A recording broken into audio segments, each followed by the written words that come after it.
Good evening, and welcome to this evening show with the Hearts of Men podcast, sponsored by the Empowering Perspective community. We are your hosts for tonight's discussion. My name is Dwayne Dwyer. I go by the Mindset Coach. Up top with me, I have with me Mr. Garfield Martin from the Uncle Junior Network, otherwise known as the Unk with the Funk. Also with me, I have Mr. Roland Walker, not Roland Martin again, right? A poor man's Dr. Phil, and of course, the man of many hats. Below us, these two esteemed gentlemen, we have with us Mr. Christopher McClellan from Across the Table with Christopher McClellan, and he is still learning, as we all are. And also, we have Mr. Tawami Gaddy, the son of Timothy, and also known as the Available Man. Gentlemen, how are you on this Friday evening? I am well. I am well. Man, I am tired, but I am running on fumes, but I am You, ready to go. you and me both. You and me both. But I ain't even worried about them fumes. You know what? I'll be tired tomorrow. I ain't got time to be tired right now. For the next hour and a half, I ain't gonna be tired. I'll be tired at 9:30. That's what I'm talking about. Me too, man. I'm not gonna lie. That's why I'm so far back today because my eyes are red. I don't need y'all to see all that. Yeah.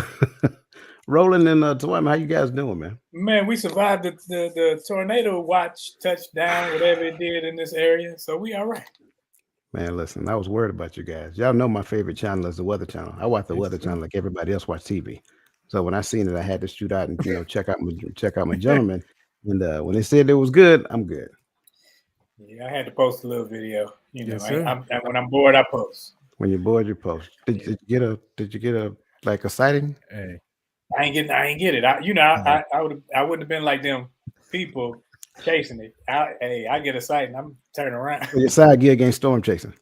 I don't blame you, man. That's dangerous. That's dangerous. I would tell y'all my Oklahoma story, but not tonight. Listen, first and foremost, we just want to welcome everybody who's joining us. If this is your first time, by all means, look in the bottom right hand of your screen. There's an icon there. Put your cursor in there. Go ahead and click the subscribe button. Subscribe to the channel. Hit the notification button so you know that every time that we are going live. Also, if this is your first time, get in the chat. Let us know that you're here because we like to celebrate you. And with that being said, shout out to the livest chat on YouTube, man. You guys are just phenomenal. And I see you're already in the chats as well. Cassandra McKenzie, Lisa Keys, Crystal Everett, Marie Boy, good to see you guys. Queen V, Miss Verly McCoy, always good to see you. Bernadette Simmons, Natasha Jones, good to see you. Good to see you. And again, for everybody else out there, welcome to the show. A couple of quick announcements I want to put out real quick. I'm sure some of you guys seen that already. We've already launched the Empowering Perspective membership program. So if you do not know anything about it, by all means, look at the video, man. I wanted to be a little creative with it. So I hope it was a little, a little humorous or whatever. But again, it's a phenomenal program. And it's a lot of perks that I think you guys are going to enjoy.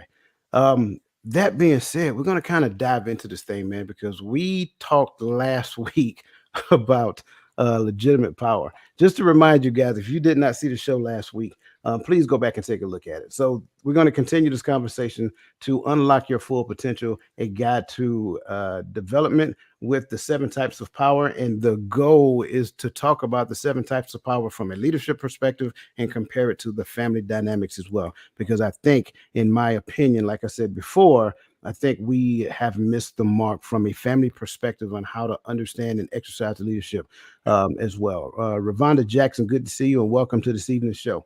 So, as I said before, we talked a lot about legitimate power, but before I kind of dive into that and do a real quick rehash, I want to kind of like go back over real quick, the 7 types of power. Remember, the 7 types of power fall into 2 categories. You have formal power and you have personal power. Under formal power, you have legitimate power, coercive power, and reward power. And then under the personal power, you have referent power, you have expert power, informational power, and connection power. And so what we're going to do is just continue. Now, remember, legitimate power is the power that is assigned to you from a higher authority. Doesn't matter how you feel about it. Don't even matter if you agree with it. It is what it is. Legitimate power is legitimate power, point blank. That's just what it is. So if we look at it from that perspective, that kind of helps us to move into these other types of power that we're going to talk about. MJ, welcome to the show. Good to see you as always. And so real quick, just to rehash the definition, Legitimate power is the power that comes with a formal position or authority. And we had a phenomenal question last week from Miss Brianna. I think her last name was Moore. So I hope she comes back because we're going to continue to answer that question as we start to uncover the rest of the formal power. Now, moving into coercive power. So, real quick, the ability to punish or harm others. I want to give you a more refined definition when it comes down to it. So, coercive power is when someone is in position of power uses the threat of punishment to force subordinates to comply with their demands. Common examples of coercive power includes threats of demotion, bonus cuts, salary cuts, loss of privileges, suspension, and termination. With that being said, gentlemen, the first question I'm going to throw at you is, as a leader or parent, what are some of the potential negative consequences of relying on coercive power? I'll start with this one. If coercive power is the ability to punish or harm others, if we're talking about leadership and we're talking about being a parent, it can lead to your subordinate or your child being afraid of you instead of actually having the understanding that they can come to you when something is going on or they have a question. Um, it is based off of fear and not respect. And that could be a they say it's better to be feared than be respected because fear lasts longer, but I would rather respect you because if I respect you, I can come to you. If I fear you, I'm not gonna say nothing to you. I'm just gonna continue doing what I'm doing. And as long as you don't say anything to me, then I feel like I am okay.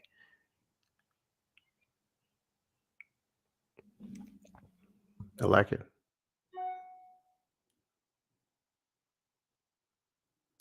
Gentlemen.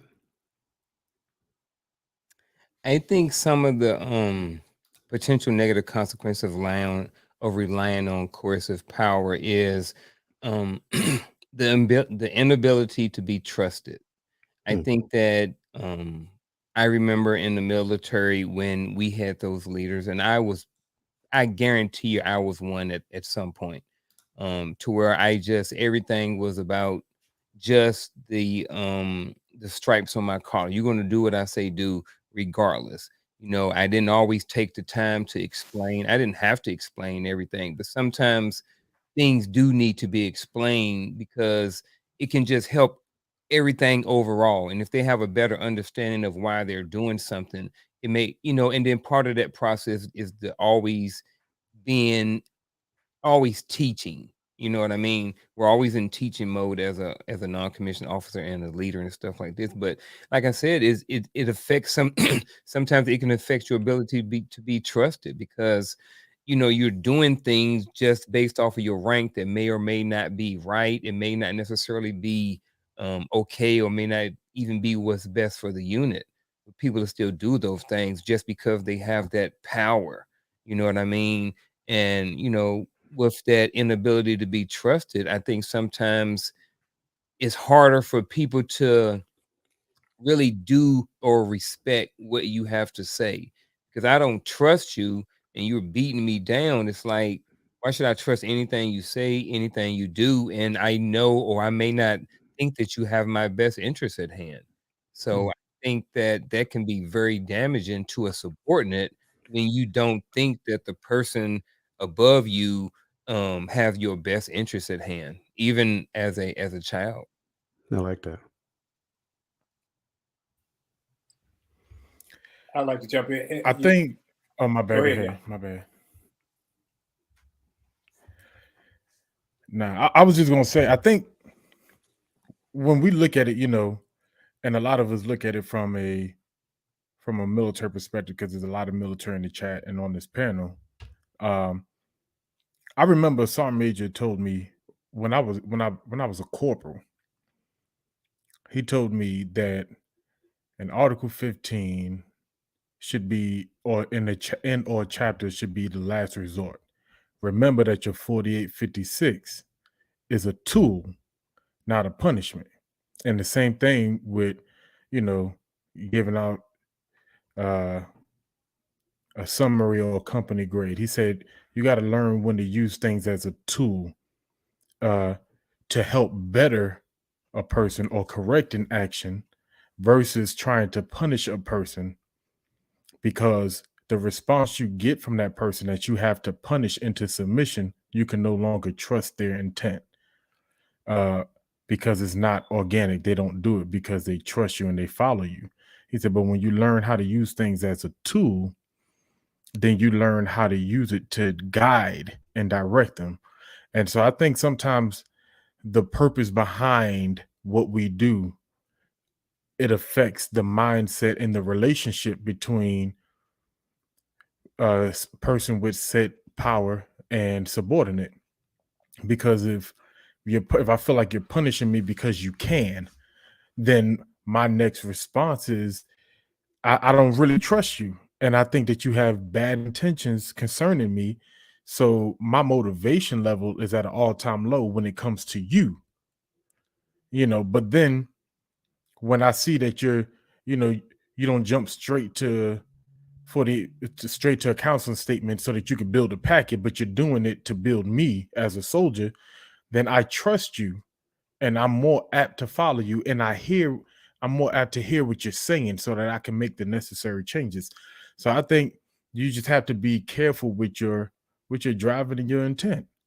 And sometimes the intent is warranted. I know some people say, "Now we gotta get this soldier out." I get it, but have you, like that song made you say, have you tried to build that soldier? Have you retrained? Have you given them the information and the tools to succeed? If not, then what are we doing? I'd say when you try to lead from a domineering or a controlling angle, the person that you're trying to lead will look at it as you're bullying them at times. So they won't have the same respect, like you guys were saying, and or trust. And then what it boils down to is, even if it's within the family structure, parents can make it to where their kids just want to get out the house, just get away from you, and then that relationship is forever splintered. And if you're actually trying to work with somebody or have a relationship with someone and you're tearing them down more than you're building them up, they notice that. Then they tend to steer clear of you. So if you're a parent and you're doing it, they're gonna see it. Like getting whoopings or whatever you want to call it, however you grew up, can be abusive in nature, and you don't even have to hit them. But if you're doing something and it has no reasoning behind it to make them productive in whatever they did wrong, if it's not to counter that behavior so that they can do it right, you have no teaching element in it, then it's damaging the person. And I'm sure that from experience, they will definitely want to get away from. Now, so I want to make sure I'm clear because you guys have said a lot of great things, but coercive power is a result of legitimate power. So you can't exercise coercive power without legitimate power. So I'm hearing everything that you guys say, but should not I be able to exercise whatever repercussion based upon what a person's behavior is requesting at that particular point in time? Like, is it not okay for me to punish? Is it not okay for me to, like Gaddy was saying, that Article 15 or 48, 56 or whatever, Roland, like you were saying, them spankings. Is it not okay for me to do that? Like, how can me as a parent or as a leader, when do I understand when to exercise that coercive power? When that coercive power can lead to a lesson learned and not just I got power and I'm going to do whatever I want to and you can't stop me. Yeah. If you are teaching I me, then that is different. But if you are just doing it because you have a position, then I'm going to want it to get out from under you because I do not trust you in that position to teach me anything. And how do you decide that as a child? That is one of those things that I have always been passionate about, because in a lot of households, the child really does not have an opinion because they ain't paying no bills. It's up to the parent to listen to the child and say, okay, I'm not teaching you this. How can I be better? And not, I'm the mom, I'm the dad because I said so. You understand what I'm saying? I do. That is up to the parent. It's honestly not, it's up to the child to be able to talk and speak and say, hey, this is hurting me. I don't know what you mean by this. Don't just pull the belt out just because I did something wrong. What did I do wrong? You understand what I'm saying? What did I do wrong? And how do I fix it? Not just I did something wrong, I'm about to whoop you and then I'm taking away all of your electronics, so you're gonna be living in monk mode until I say so. You understand what I'm saying? Yes, because the purpose behind the parent is to teach and raise.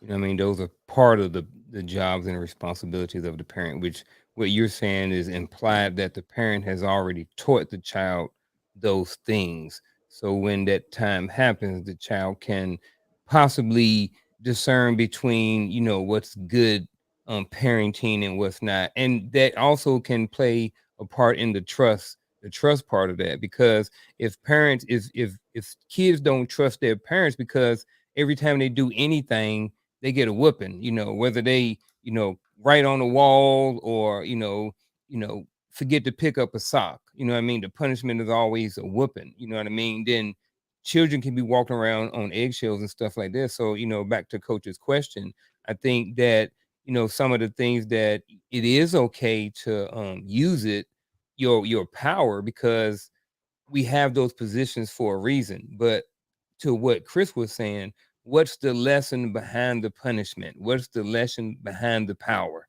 What I mean? What's the lesson behind the spanking? What's the lesson behind the discipline that you conduct inside of your home? What I mean? And are you explaining, or do you need to explain to your children why, what I mean, certain things are going on, As a young parent, I always ask myself this main question, and that is, what is the goal? What am I trying to get out of my corrective action? Whether it's taking away the tablet, or whether it's the spanking, or whether it's turning off the TV. My father take the whole door off the hinges. You know what I'm saying? So you ain't got no privacy in his house because you don't pay no bills for no privacy. Hey, real talk. But if it's a lesson in it, yeah, I'll tell you my and story so, after a while. but I think where it gets sticky is you always got to ask yourself, what is the goal, right? What is the lesson I want them to learn? Do I want them, because let's just be honest, some parents just want you to jump when they say jump. And then some parents want you to think about that action before you do it, because I've already taught you, kind of like Uncle Junior brought up. It's already been taught. And now I'm repeating myself because you're repeating this action and you're not learning. Does the punishment teach the lesson? Sometimes the spanking don't teach the lesson. Sometimes it does. Sometimes you spank, then you have to talk so you could teach. So they understand why they got in that situation and how to avoid it. But that's life lessons. We get whooped along the way. We waste money trying to make money sometimes, and we learn along the way. That's just a principle of making money. But a lot of times I think we get so afraid to discipline our children because we didn't like the discipline that was upon us, and versus learning from it and learning how to use it properly, we just shy away from disciplining at all. And that creates a whole different dynamic. Then when that child is older and you can't tell that child nothing, what do? And I get it. We are all learning along the way. And I think that's something that's important. Unlike, some of you grown folk on here with 30-year-old children, I ain't saying no names, but I guess you're learning how to parent a 30-year-old, right? Versus learning how to parent children my age. But the rest of us, we're learning along the way, and it ain't going to look the same for every parent, and it ain't going to feel the same for every child. See, I think that communication is a key that we don't always use. We think we don't have to explain ourselves because they're children. But if you don't, never explain it to them, you just keep creating a cycle of punishment and abuse that goes from well, that's why my mama did it, my grandma did it. That's how we do it. We just whoop ass. Like, no, you can't just do that. Sometimes you just gotta talk. See, I think when you actually show mercy to a child, show mercy in saying, I have the authority to beat you down. But this is a time where we can sit up and talk and we can learn. We can learn together a better way of getting you to do exactly what to change this behavior. Because one, you want to know why the behavior is consist. You want to know why they're doing it. Because if they can't like someone, I don't know. Well, we're gonna talk until you find out why. And when you establish that you can talk about things, like my oldest girl, we got to the point where if she did something wrong and I asked her, she don't lie to me. However bad it is, she ain't about to lie to me. Because like, okay, either I'm gonna save it and get a whooping, or I'm gonna do this and we can talk about it. I make it worse when I lie. And she would always do that, and I respected that. Like, okay. And it came to a point where, like, what I'm whooping them kids for? Ain't no point of whooping them, because that's just me being frustrated to the point where I don't feel in control. So now I'm gonna put my hands on you to show that I can control you. And that is a terrible point. But that's why you asked at the beginning about negatives. There are negatives and there are positives to having that influence and that style. I like all these answers, by the way. And Chris, I like what you were saying. Um, and I think Tawami's answer kind of led into a more realistic idea, right? Because let's be completely transparent. Most parents who become parents, right?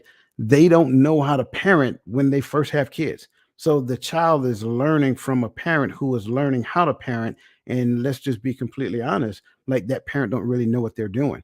So the abuse of coercive power can lead a child to not necessarily respect their parent, especially when they start looking at their friends and see how the other parents exercise that power as well. They may do it in a different way. They may do it in a form of communication. Sit down, let's talk, and I'm gonna hold you in the space of conversation until you realize you actually did something wrong. That's not abuse, but then in some aspects, it's forcing the child to think.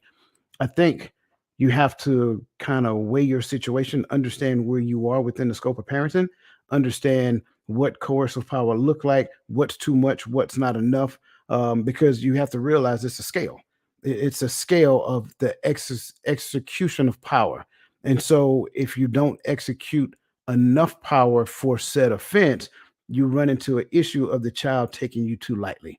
If you exercise too much power for said offense, then I think Lisa Key said it down there as well. You get to the point of abusing the child. So I love your responses, man, because you guys are spot on. There are a number of different things that can result from not necessarily understanding how to use coercive power.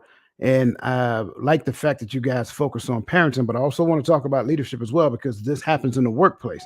And so you have to realize that there are some people who are listening to us who may be supervisors. They're dealing with supervisors, so forth and so on. And so I want to make sure that we discuss it from that perspective. But first, I want to make sure I catch the people that I did not address. Nakisha Izzard, welcome to the show. Antoine Lyons, good to see you, brother. Dwayne Richardson, lesson from the living room. Always good to see you, and welcome to the show. Katrina Radford, welcome to the show. Good to see you. So I want to make sure I catch everybody before we continue. Now, let's discuss this from a leadership perspective, a work setting. Like, what are some of the potential negative consequences of relying on coercive power? Like, when does a supervisor understand when to exercise said power or not?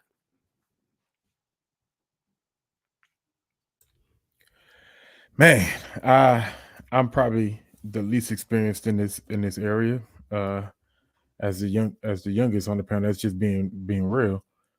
So I'll jump out there and make the mistakes, and y'all clean me up. I think it's it's very sticky, especially when you're dealing with civilians, right? Because we have a lot of military on here. It looks different, and it's not really fair to talk from a military perspective because you're given a lot more leniency with coercive power in the military than you are in the civilian world. And so you really have to walk the line as a supervisor, because especially when you're dealing in a private sector, because if I own a company and you're a toxic leader, you're affecting my bottom line, you know. So the effects come from multiple directions. If you produce poor performance from your employees, then you're messing with the overall bottom line and the security of everybody's job, really, at this point. You know what I'm saying? So I think it's more than just what are the effects from the individual person, because I think we understand the relationship and the psyche point of view, but now you also got to deal with the consequences that may not happen right away, but after it builds up, and those employees now begin to perform different, or they begin to complain more, and they begin to lose the motivation and drive behind what they do. Now you have to deal with them, and you have to deal with those that are above you. You know, so I think it's kind of this one is a little bit more. It's a little more tough because you're dealing outside of just me and this employee. All right. I will say some negative effects of coercive power in like the workplace. I'll use the military, but also it'll relate to civilians as well. Back in 2001, I went to a place called PODC, right? Coach, remember that? And poor man Dr. Phil remember too, right?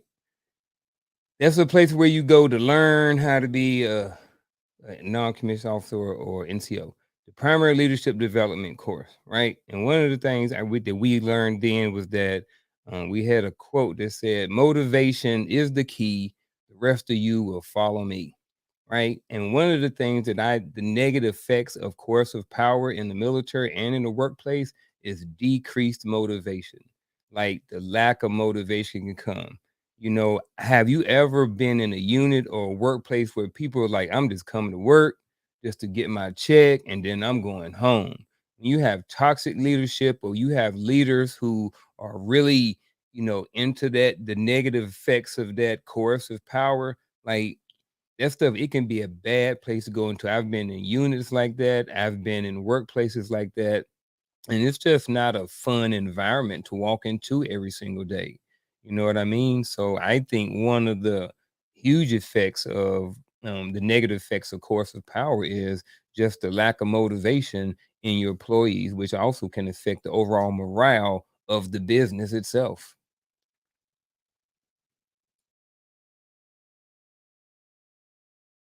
Unmute.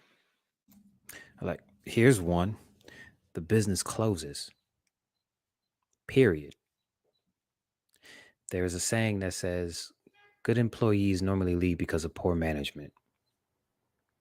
You don't lose good employees by doing what you're supposed to do. You lose good employees by abusing the position that you have, trying to get something out of them that you know that they're not capable of. Do this because I said so, and I'm above you. And if you don't, I'm gonna write you up or I'm gonna fire you. Now, if I want to learn something, I'm not gonna come to you. I don't trust you, because if I even give you a glimpse of not knowing something, then that could mean the end of my professional life at this place. It all goes back to I don't trust my parent, I don't trust my supervisor, I don't trust my manager. It all goes back to that. And if you lose good employees and you keep attempting to replace them with employees that aren't even on their level as far as productivity and knowing the job and doing what they're supposed to do and excelling at it, the business is going to fail. Period.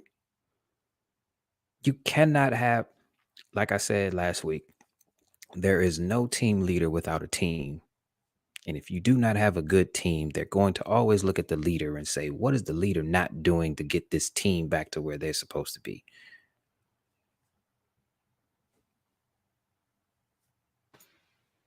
I'm with everything that y'all said, because losing the team, losing the relationship, losing the person is it's more detrimental to do something that is damaging to a person. When if I'm leading and I gotta rule with an iron fist, it speaks to my inability to teach. It speaks to my inability to actually build a relationship and a rapport with whomever I'm dealing with, where they respect me enough to, even if they don't know what they're doing, they ask questions. They want to find out, how can I do this better? Because when you're a leader, if your subordinates don't know, it's because you didn't teach, you didn't show. So it speaks to you, not them. So when you just beat them down constantly without showing them why, without saying, "Hey, why did you do that?" Let's talk about it. Break it down. It damages the person's psyche, in the sense, it's like if you have a dog and you constantly tell the dog, "Shut up, stop barking." That's what the dog's supposed to do. When something come around, something by your fence, you want the dog to bark. But if you constantly tell him not to bark, he don't know when to go into dog mode, and he becomes confused. And it's not the dog's fault; it's the owner's.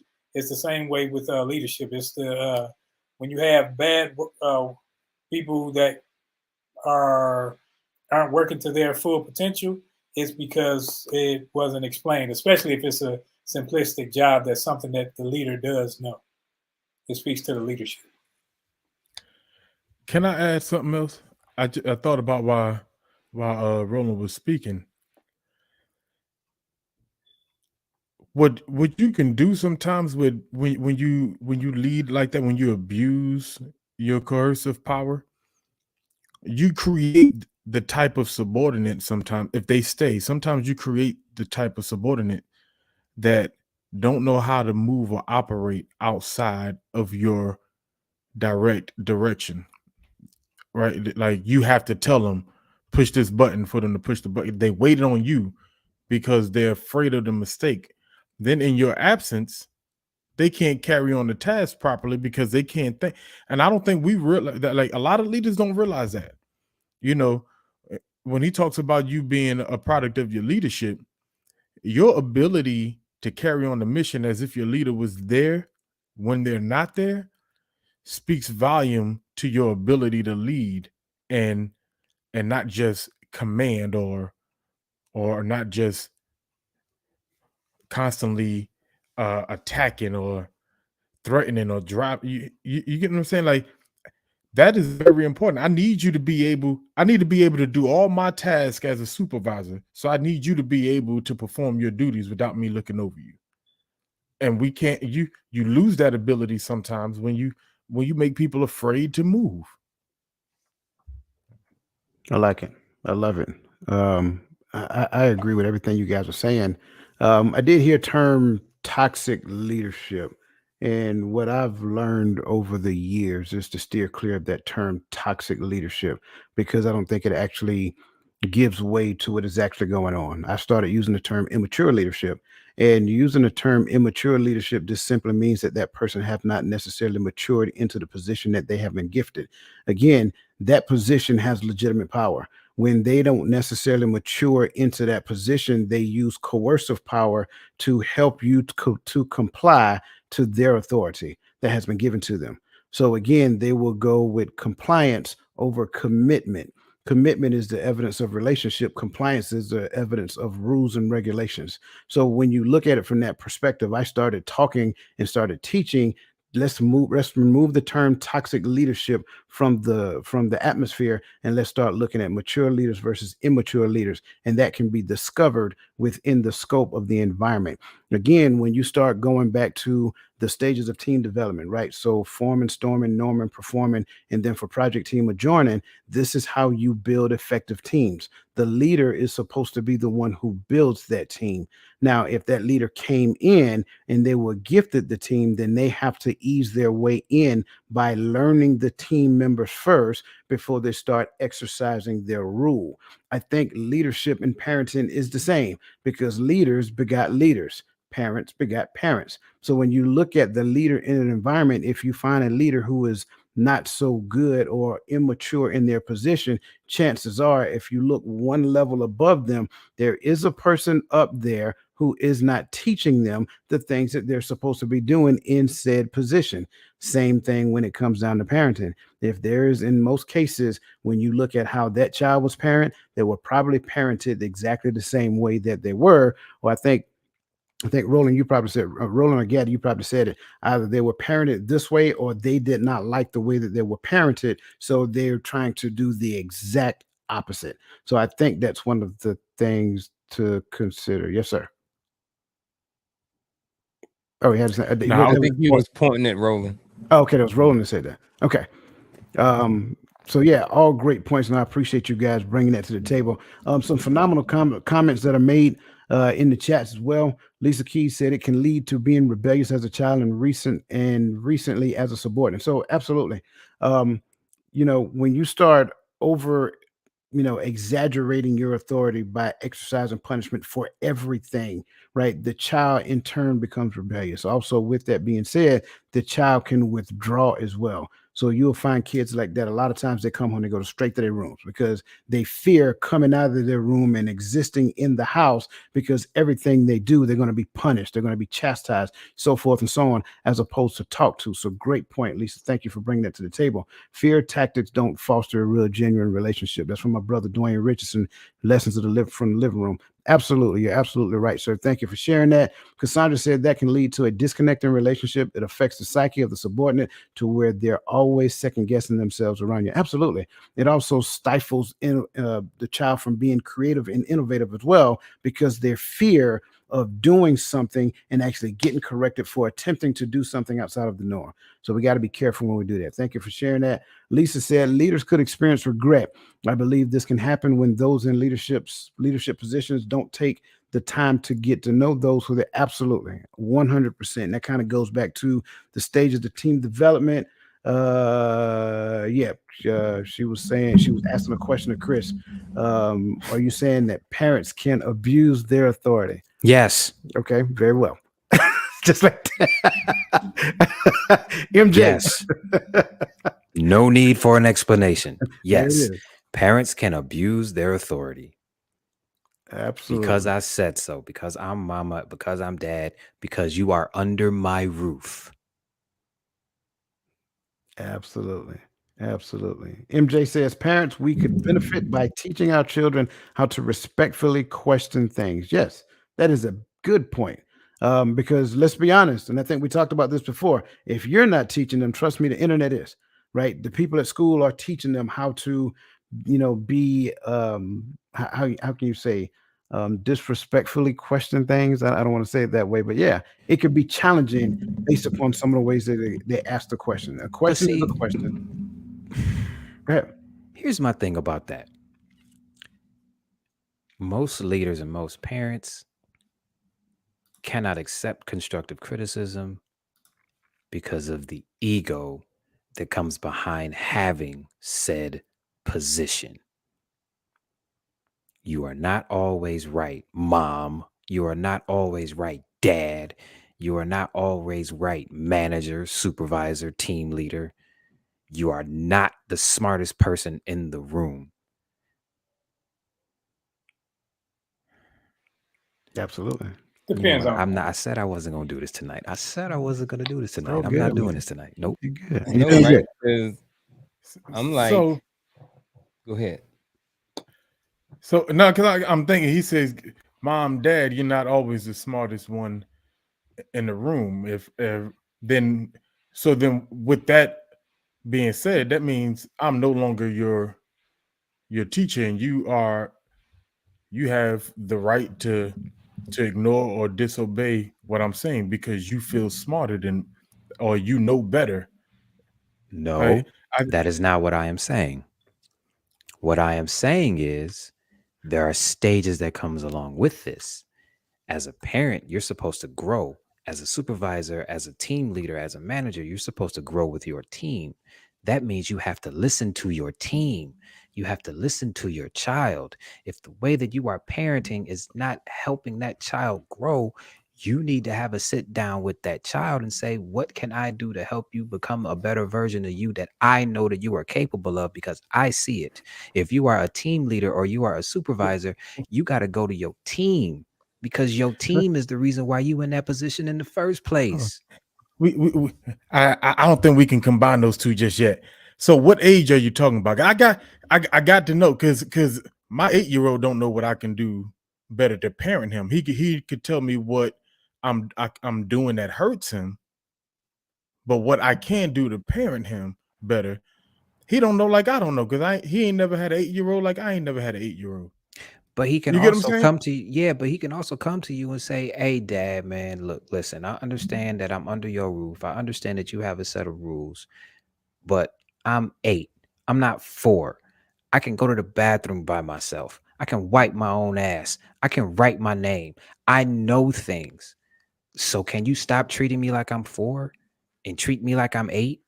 You understand what I'm saying? Not in those exact words, because I know that kids that age really can't articulate themselves in that manner. But as you already stated, they know what hurts. So if they come to you and say, this is hurting me, you can't fire back at them and say, because I said so. Or you can't say, okay, well, you can't. What you can say is, okay, son, I didn't know. I will do better. You understand what I'm saying? You can do Now that. what if you? So let me ask you, and I'm being kind of petty because I got young kids, so I'm hearing you, but I'm also putting myself in there in real time, right? Now my 8-year-old, there's times where he made me think I need to come in the bathroom and watch you do your thing because when you leave, there's piss everywhere but in the toilet. So what are we doing wrong? You're not teaching. Do we need to retrain now? Yeah, you do. You teach him how to aim. So no. But that's my point. So then if he says, Dad, I'm 8, I could go to the bathroom by myself. Well, you don't look like it. That's what you Peeing say. everywhere. You show him. So, You say, See? okay, if you could. That's the teaching. That's a teaching lesson. That's Right. another lesson. yeah, That's the teaching part of it. absolutely. But that 8-year-old don't become smarter than the parent. Not at all. At that, It's not about being smarter than the parent. I That's think the that's ego side of it depend on- that I hear a lot. It's not about being smarter than the parent. It's about the kid recognizing that, hey, I got feelings and I'm feeling this thing, or I don't know this thing. I need you to tell me. I need you to that's tell me different. why I need to make my bed up in the morning. I need you to tell me, I need you to show me how to aim at the circle at the bottom of the toilet and not the ring around it. So that way I don't mess nothing up. I need you to teach me. Yeah. Now I that's think Understand different. what I'm saying? Yeah, That's I different. think- I think you getting caught up on that one part. Smartest in the room. Right. See, you getting caught up on that and missing what the message in what he's saying, because you have young kids. Like I got a daughter who has a master's degree in psychiatry, a son who's trying to be a paramedic, a daughter who's a realtor, a daughter who's a bank manager, and all this other stuff. So in their fields, maybe they can whatever. And I have to understand that. But as little kids, it's about constantly reassessing the lessons, because I'm with you, because they will. I'm saying that's why I asked the question. Right, What because they age gonna are we tell you, talking I know about? what I'm doing. I got it, Dad. Yada yada yada. If you had it, you wouldn't have the brown streaks in your drawers. If you had it, you wouldn't have piss all over the seat. Yeah, I'm kind of crass when it comes to that. But you have to you got to get on that level. Like, okay, you think you have it, but let me show you a better way. Because this way isn't working.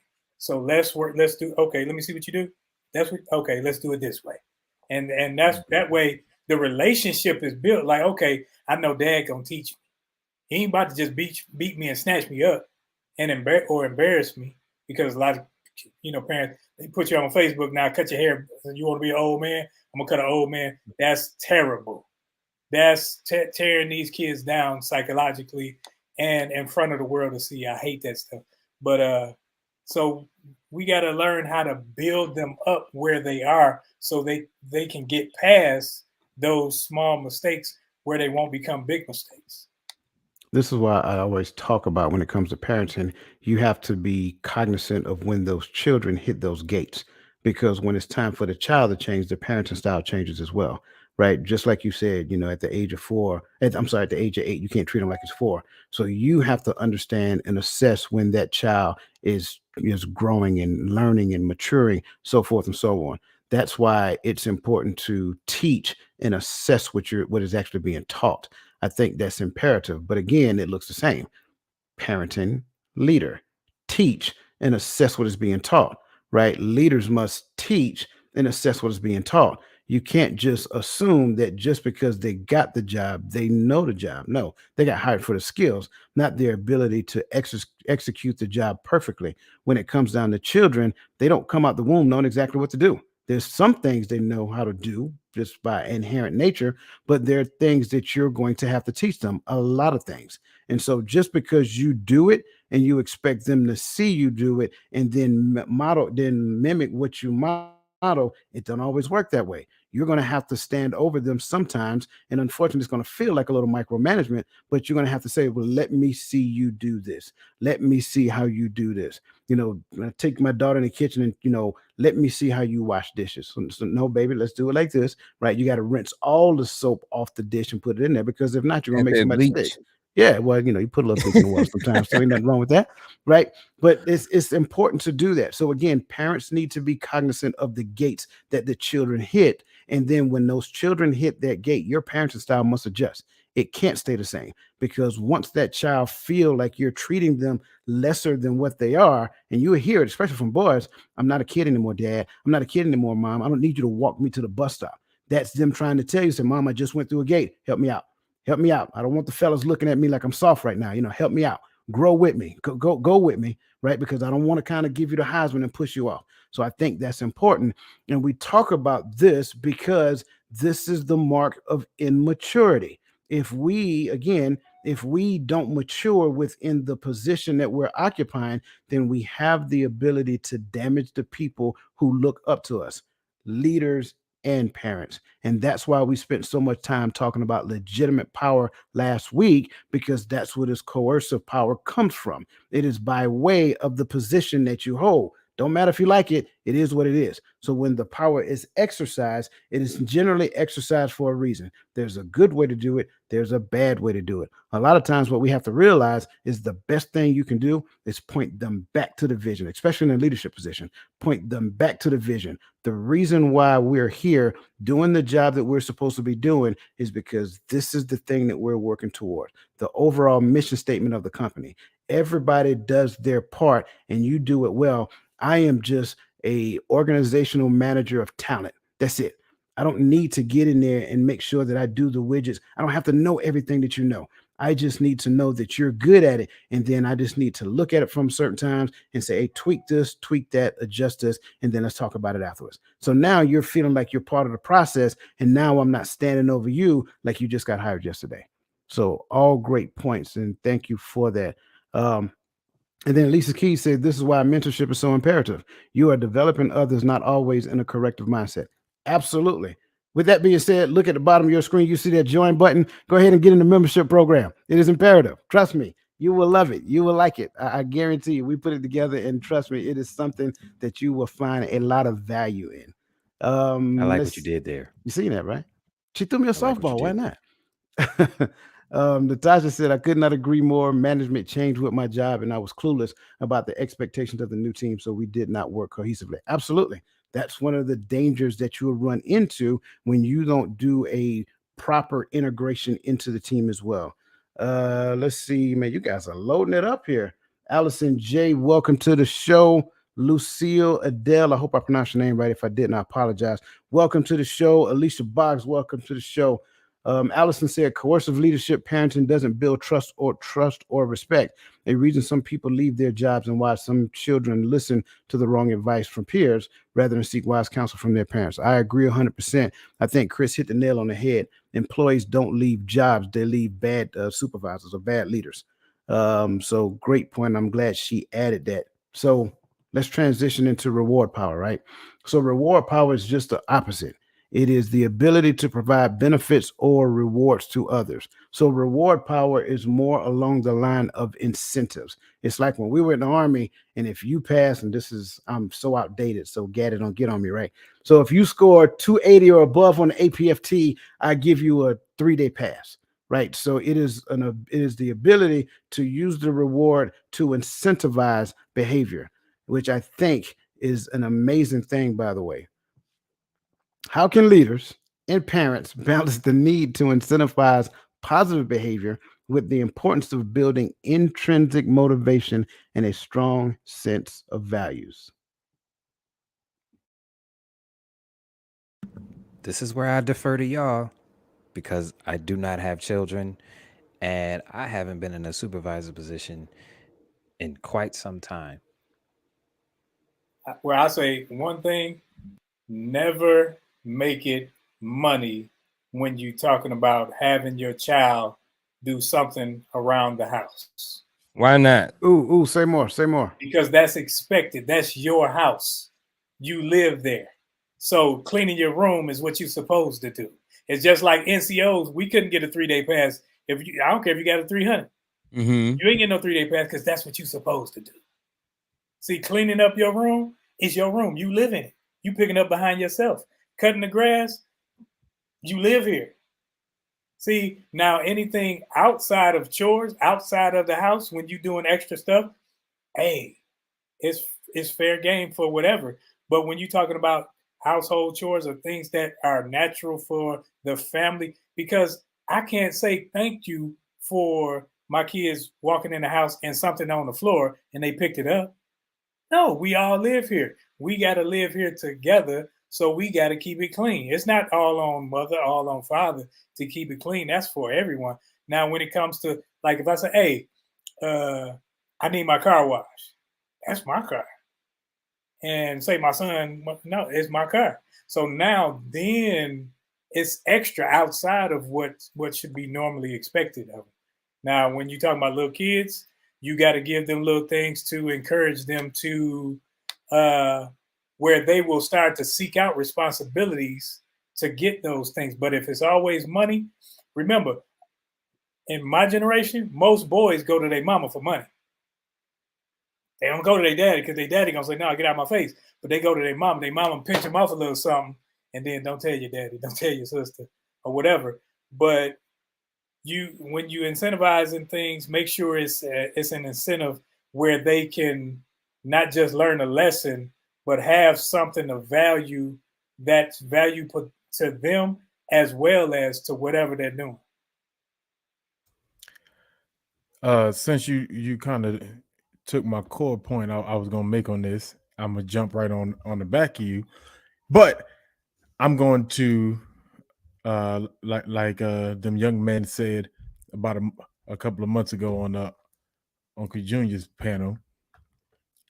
I'm going to evolve this a little bit with the generations, right? For me, now I don't believe in rewarding basic responsibilities, the must do's, right? For older people or for soldiers and stuff like that. I see people get awards just for going to the field. Like, you're not getting an award just because you went to the field. Everybody went to the field, but because you're infantry and he's admin or he's supply, you get an award. And that happens a lot in the military. But I believe sometimes, so first is sometimes when you are teaching your child things habitually to learn it, to make it a habit, I think sometimes to have some type of reward or some type of gratification in sight helps them keep it in their mind to build a automatic response. At this time I got to do this. At this, when I get up, I gotta do this.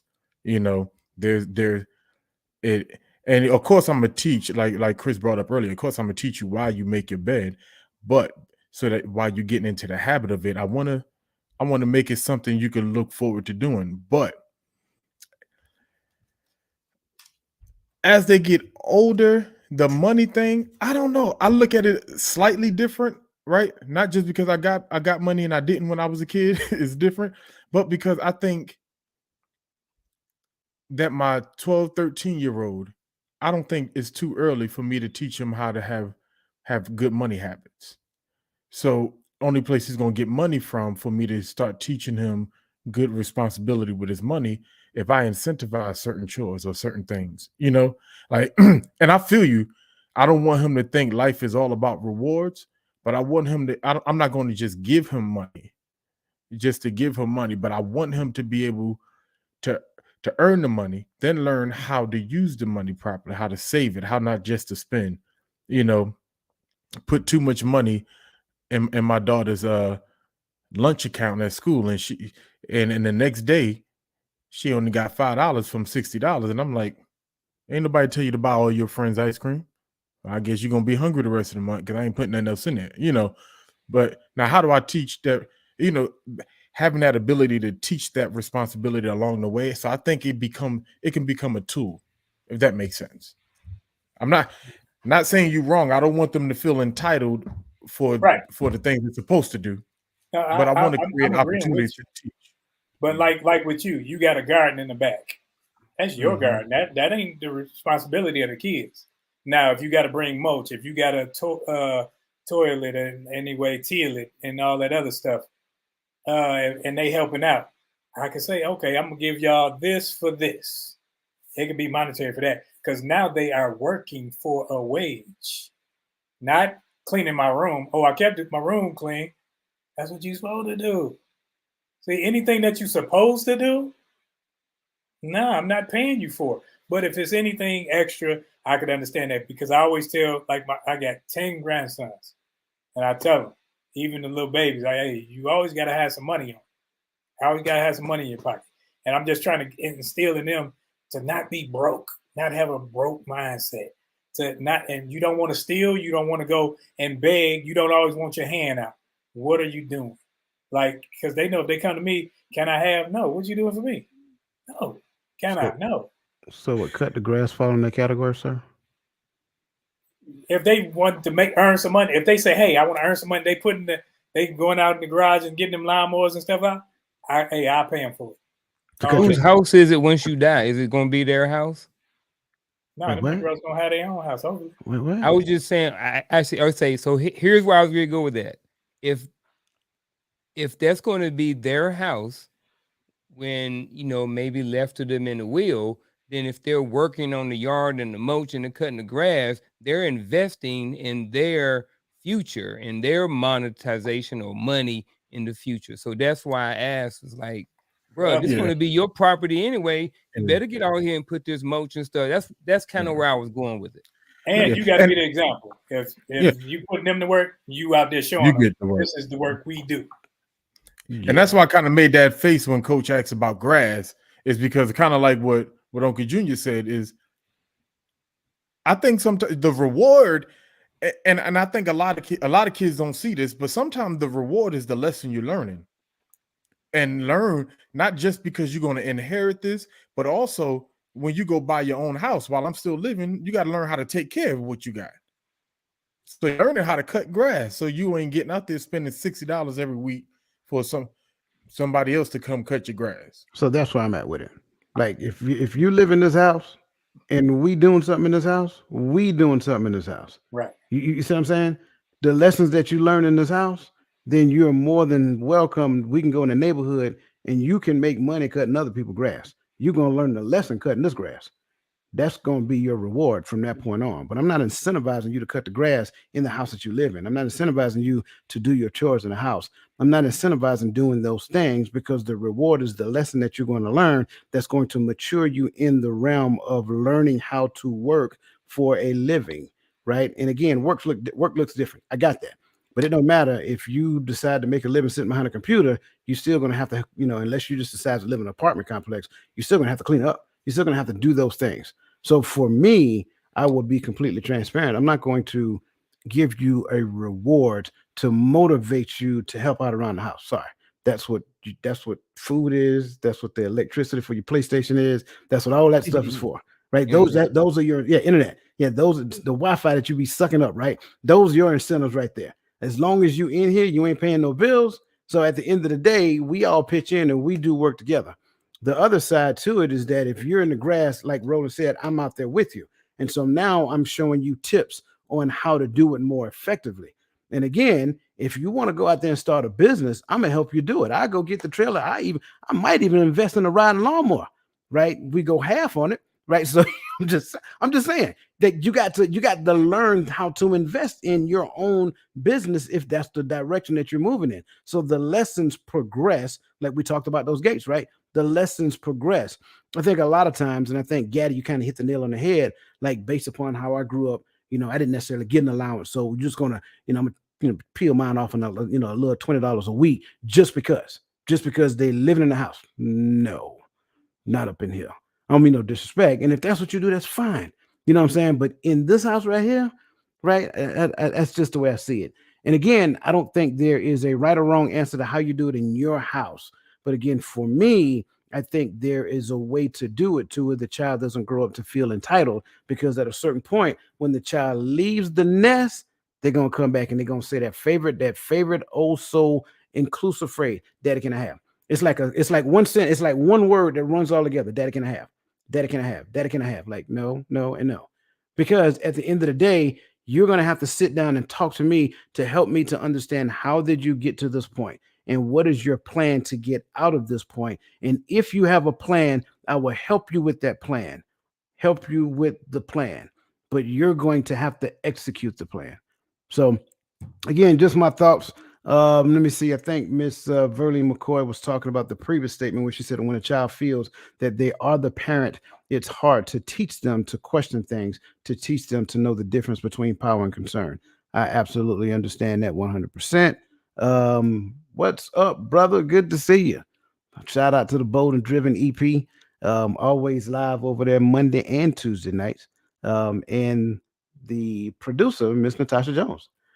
So you teach the individual how to reward, how the reward can be utilized to grow and invest in self and or pride. Absolutely. Like you have to progress them and grow them in that direction. I agree 100%. Young children are excited when they learn to make up their bed, tie their shoes, wash dishes. There is a sense of pride for them. This is a foundational teaching that grows as individuals develop. Agreed. My main man Dan Scuba Fox, you guys should remember him last week because he was dropping those bombs.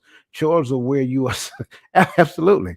I'm not gonna pay you to do no chores around this house. I am no longer in the workforce, but when I was, I requested that the leader speak to me as an adult or a person, no matter what the consequences are. Absolutely. You are a man or woman when you went to work. Trust me, you should feel the same way when you leave work every day.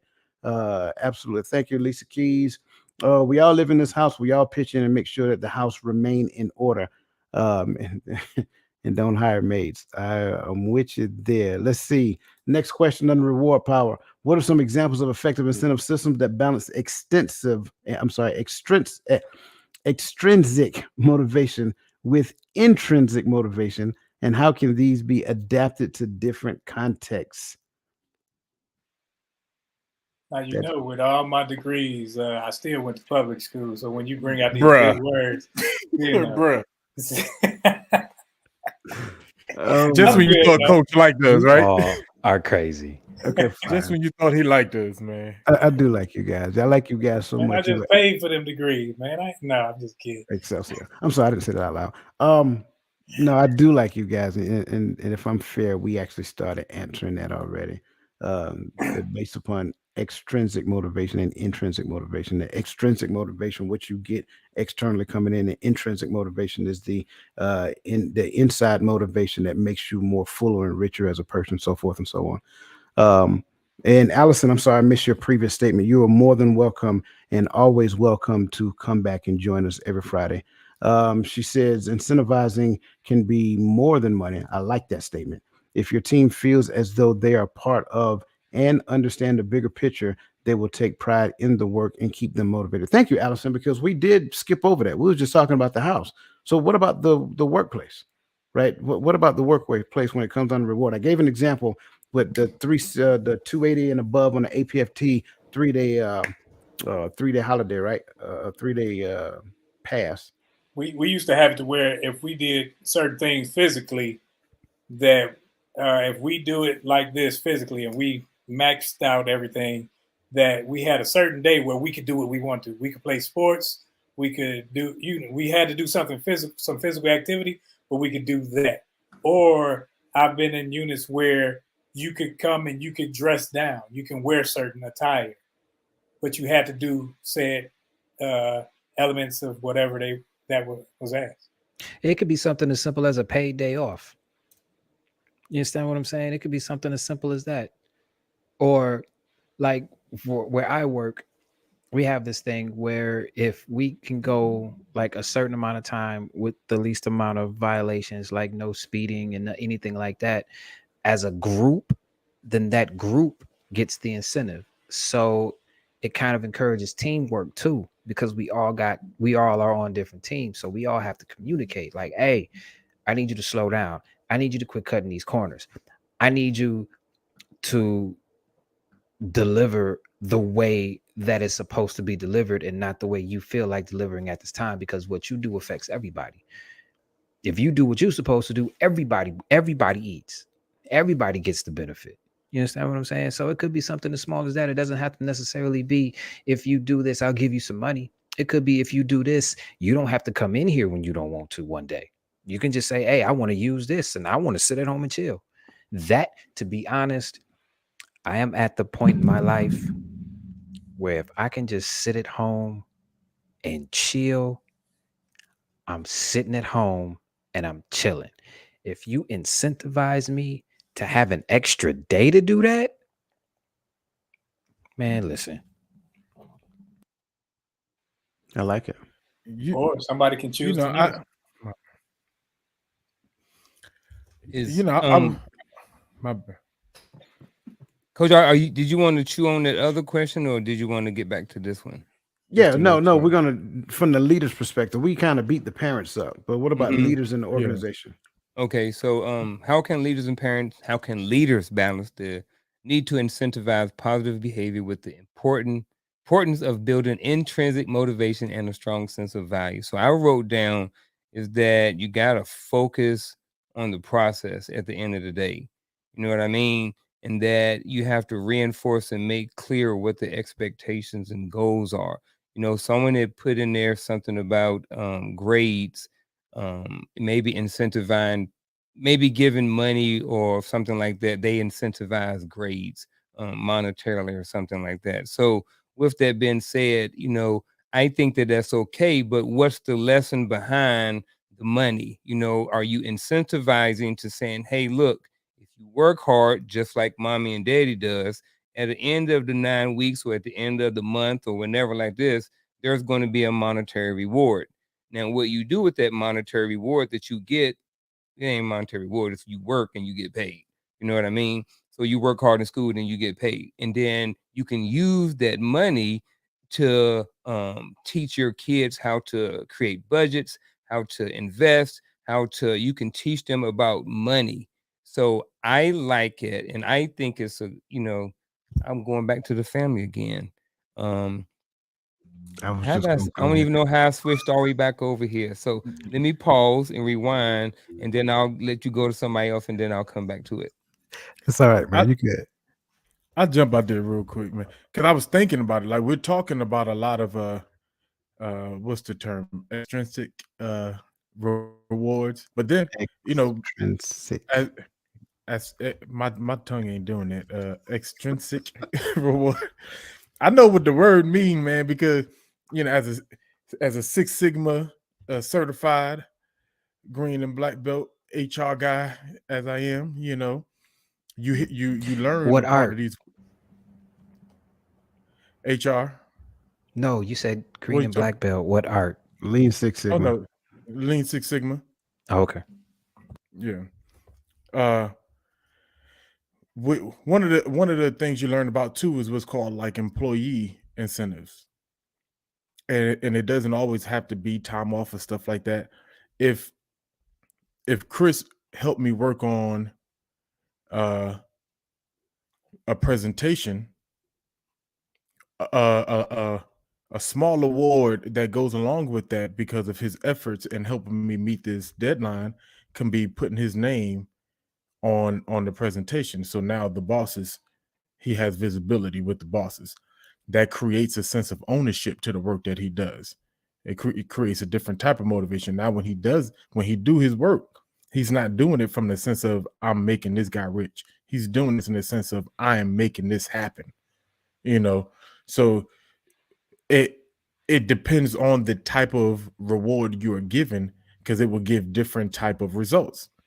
I.e., I work in a place that it's not a reward, but when we get through soldiers and we get them out quick, there's people in another department, because they're not going to see soldiers at the end of the day unless there's soldiers coming in all day. They leave early, but because they've gotten used to this idea of leaving early, now they want to leave. By noon, they're asking, did anybody hear about if we're gonna leave early, or we staying till full time? And I'm like, hey, that's your PTO. Soon you're gonna be taking leave without pay, but go ahead. So I'm always careful. I'm like, we have to be careful with what type of incentives we're giving people, because then they start looking for it and they're working for incentive instead of working to make mission happen. I like it. I love it.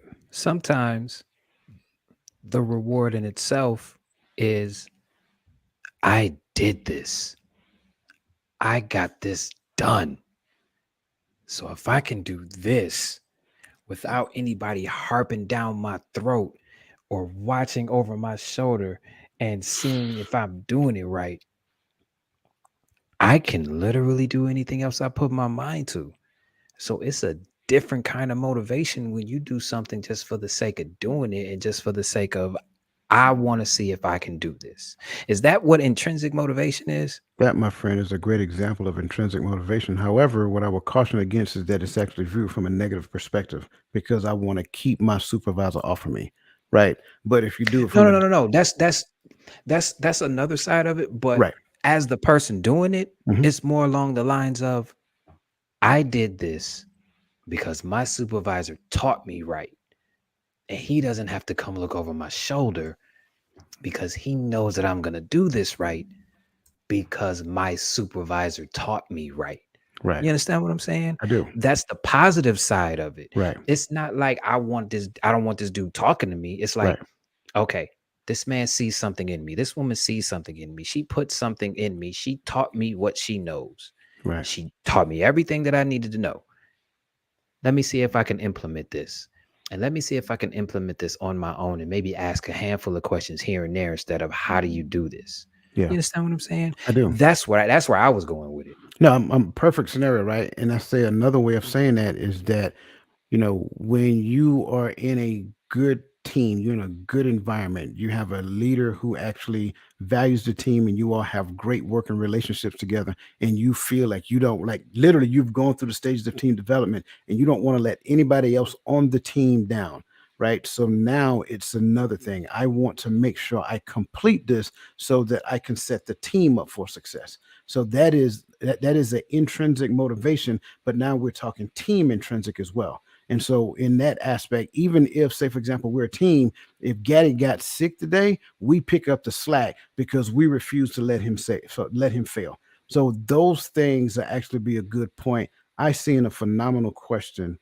And so I'm sorry, I'm gonna get there. I'm sorry. But going back to what was previously said, I like the fact that Allison brought up the fact that, like, you don't have to reward with monetary gain, or you don't have to reward with days off work, whatever the case may be. I like Gaddy brought in the HR aspect of it, because I think a great motivation or a great incentive could actually be sending them to some type of like leadership development training, or whatever that, like something that's going to progress them in their career, something that actually moves them forward, and the company pays for it.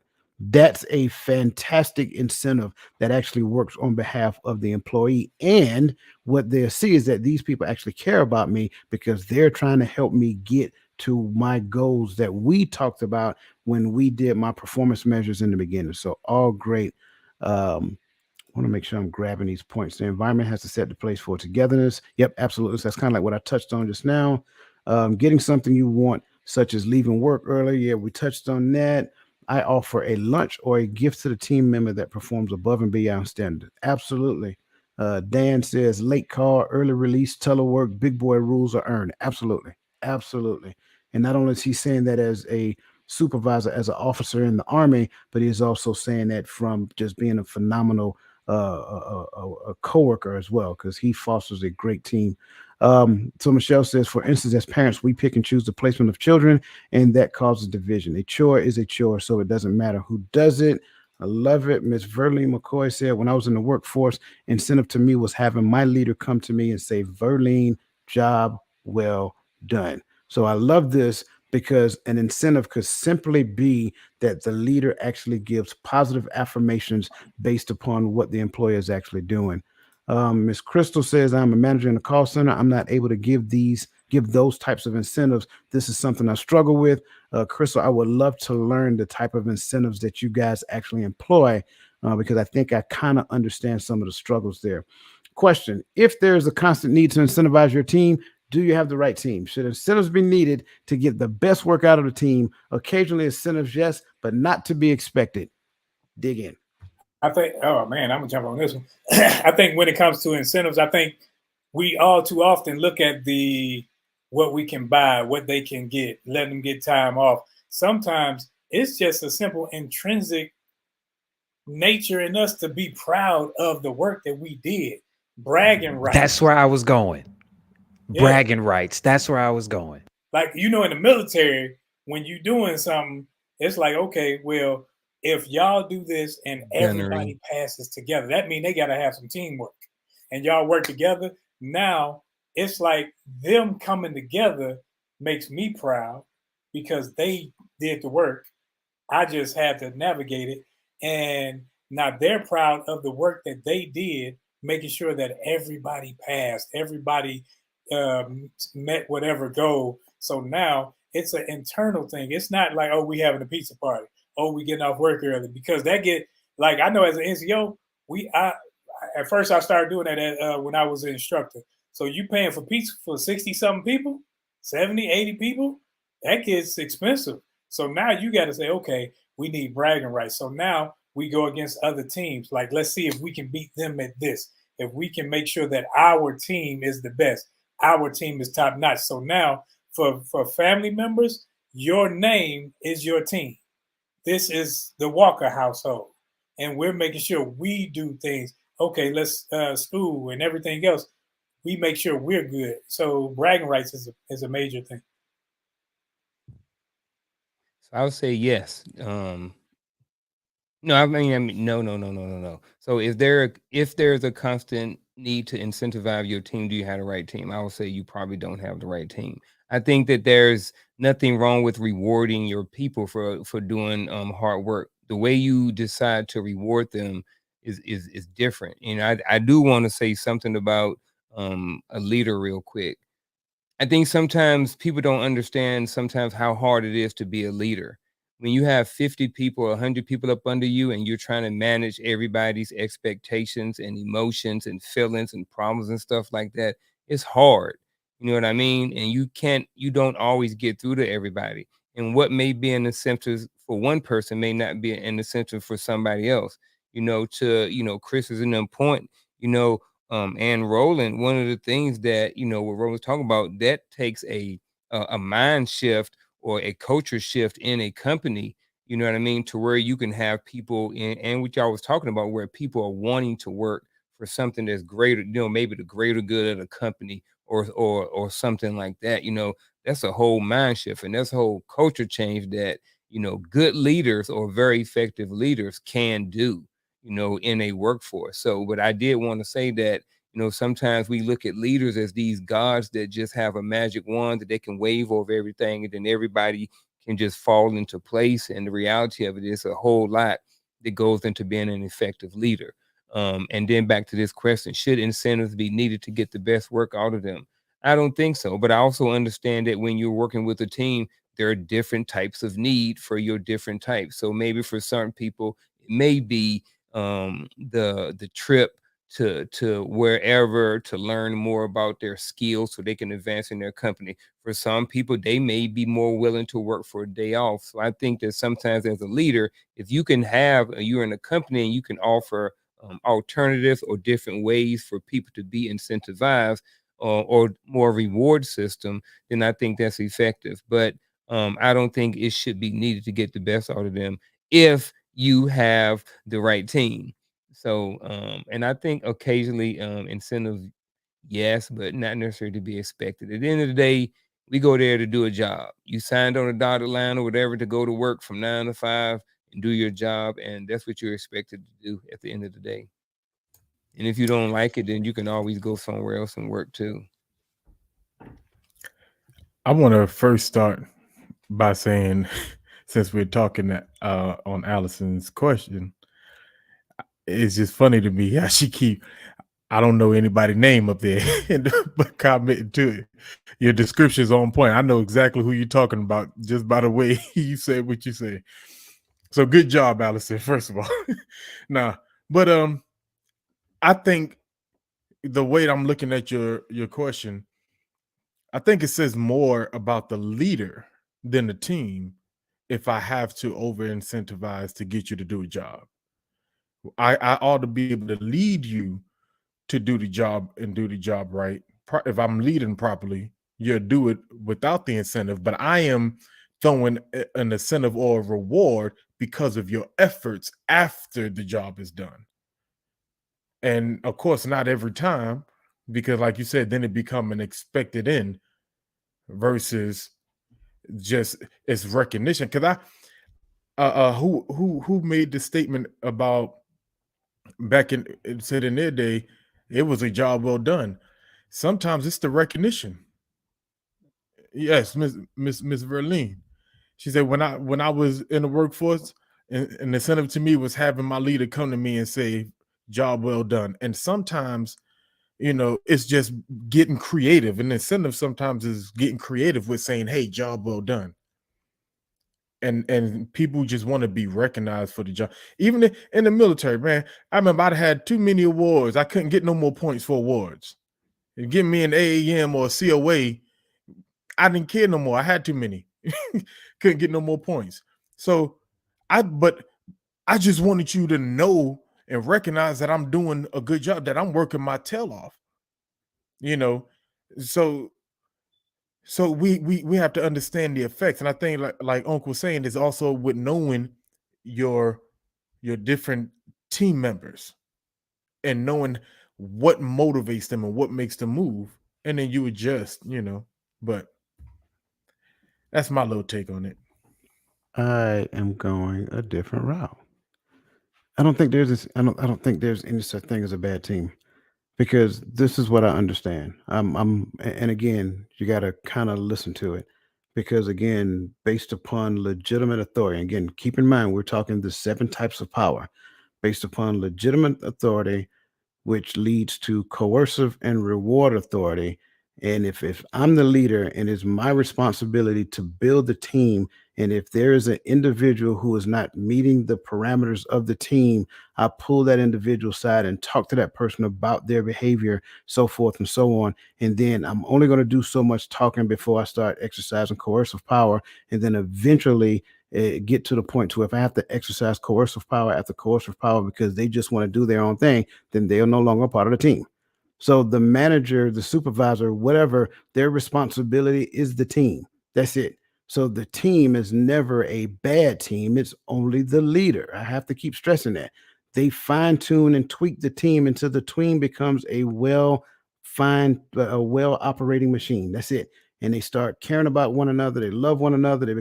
They develop a relationship with one another, and they look out for one another. Anybody who is a detriment to the team is a detriment to the company. So we pull them aside. It's not like we just kick them aside. We give them opportunity after opportunity. I help them as their leader. I sit down with them and see how I can help them do better, be better, so forth and so on. But at some point, I have to recognize that I am giving 80%. I'm giving 80% of my time to this one person, and 80% of my time is supposed to go to 20% of my team, because those are the future leaders within the scope of the team.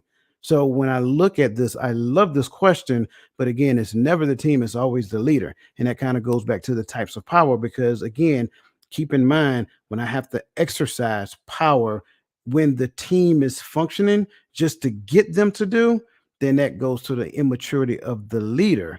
But if the team is not functioning and it's only because of one or two bad apples, then the manager is supposed to go and cut those bad apples out of the team and then help the team do better as we add other people of value to the team so the team can function cohesively. And I think when we look at it from that perspective, I think that kind of makes better sense. So great question, Allison. I really do like it. And I'm glad we kind of went through that, because I believe that question within itself kind of helps somebody out. My man Dan Scuba Fox said, understanding using emotional quotient and of what motivates people. So just understanding people, understanding what emotional intelligence is all about, and then understanding how to use those things to motivate people. So I love it. Want to make sure Natasha say, hey man, some people just are not effective at their job. That's my point. And if you're not, you got to go. We love you though. But this may not be the place for you. Teams need the right leader who can recognize their strengths and harness that. Absolutely. Thank you, Natasha, because you're spot on. I believe when a leader comes from a place of poor leadership, they tend to replicate the behavior as a leader. If they wasn't empowered and valued, it will show. Absolutely. Agreed. Leadership is having a meeting with your team and saying and doing things that is important to make the team productive as a team. Facts. There's no bad teams. See, there you go. That's my dude right there. He's also John Maxwell, Uncle Junior. So just so that you know. Listen, this is a bittersweet moment because this is the end. I don't agree. Say again. What'd you say? I don't agree. That's okay. You're allowed to. So, so it's all good. Yeah, it is. I do believe that there are some duds out there, and it ain't all on the leader. Right. That's some duds. Right, but that's what we just said. You said there are no bad teams, only bad leaders. I do believe that there are some bad teams, even with good leaders. Well, we're not talking about the Dallas Cowboys, man. Hey, it is what it is. Shots. We about to end the show. Listen, I know I ain't gonna have my piece. No, you get. Listen, this is also bittersweet for me because this signifies the end. So we're just gonna go in a circular formation here, starting with Uncle Junior, and we're just gonna keep on going around. So with that being said, the Unc with the Funk is up first. Hey, so we've been talking last couple of weeks about the guide to development, and based off everything that we've talked about in the last couple of weeks, there has been a lot of different layers to a lot of different types of leadership. I think in order to be an effective leader, you need to do research and you need to understand and learn as much about different types of leadership. The more information that you know about your craft or your skill or position that you be in, the more likely it is for you to be effective in those positions. So I just kind of wanted just to end with that quick, short and sweet and to the point.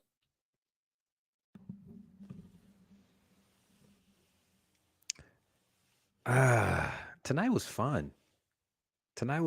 And I also learned a lot, and I got to talk a lot, and I wasn't angry. Tonight was fun. I am still learning. I cannot wait for next week. This was a great exchange of ideas. This was a great exchange of thoughts. Last week was great too. I cannot wait for next week. That's my final thought.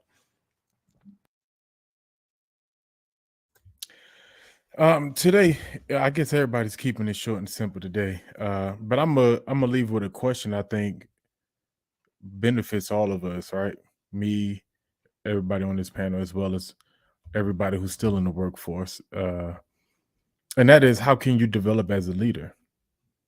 I think one of the good things the military has taught me is don't wait till you are in a leadership position to start developing leadership skills and qualities. What certifications can you go get? I know I mentioned Six Sigma from an HR standpoint, but I think anytime you become a leader, there's an organizational aspect to your position now. And so Six Sigma, Lean Six Sigma, green and or black belt is excellent to do, but something that you can do to develop yourself as a leader to be more effective in your field and at your craft. I think an effective leader is merely the top example of what hard work and discipline as a worker can provide for you. So you become a leader because now you have the know-how and you have the discipline. And everyone loves recognition, a pat on the back, a good job or something. And nobody likes to be overlooked. And what leaders do, leaders as well as parents, they teach their subordinates or their children how to function flawlessly in their absence. And that's what good leaders and good parents do. That's why we're always in the teaching, even though I have grown kids. I'm always in the teaching. I'm teaching finances. I'm teaching everything now. And I'm as I learn, I teach. And that's what leaders do. You know where your limits are. You go seek out education. You go seek out somebody to teach you, and you come back and you teach your subordinates and your children. I love it. Listen, we've been talking about for the past 2 weeks. We've been talking about formal power and how formal power actually manifests itself in the realm of leadership and in the realm of parenting. And I think when you look at it from a outside perspective, from a wide scope lens, I think you can see there's a lot of similarities when it comes down to having a good understanding of formal power. And so the idea is not just understanding, but learning how to use it effectively, use it so that it not only benefits you, but it benefits everybody around you. That's the concept of power. Power is not for the individual; it's for the people that's within the environment of the individual, and that's one of the main reasons why we went a step beyond to create the membership program, because we want to teach you a step-by-step process on how to use these things. We haven't created this one yet, but we will be creating it. But there are others in there right now that you can actually dive into. So again, if you are on YouTube, just look at the base of the screen and you will actually see the join button. And we look forward to seeing you as a part of membership, because membership has its privileges. And what you will find is that you get to join us as we start recording those sessions, other sessions as well. And then your questions are actually incorporated into the discussion and answered en route. So your question becomes a part of the developmental process for the entire team. So with that being said, on behalf of these gentlemen, again, we appreciate you. We value you. Miss Verlene McCoy, you trying to make me cry again this week. Not going to happen. I'm a man up this week. Listen, man, she always leave a comment to where it just always catches me, right? She said, we can't stop. It was just getting good. You guys are awesome. See, I'm telling you, we appreciate you guys. We love you guys. And we talk about it all the time. Every time we go live, it's our desire to give you guys the best of what we have every week. So we appreciate you guys. You guys are awesome. And listen, join us again next week as we continue. Now, next week is on personal power.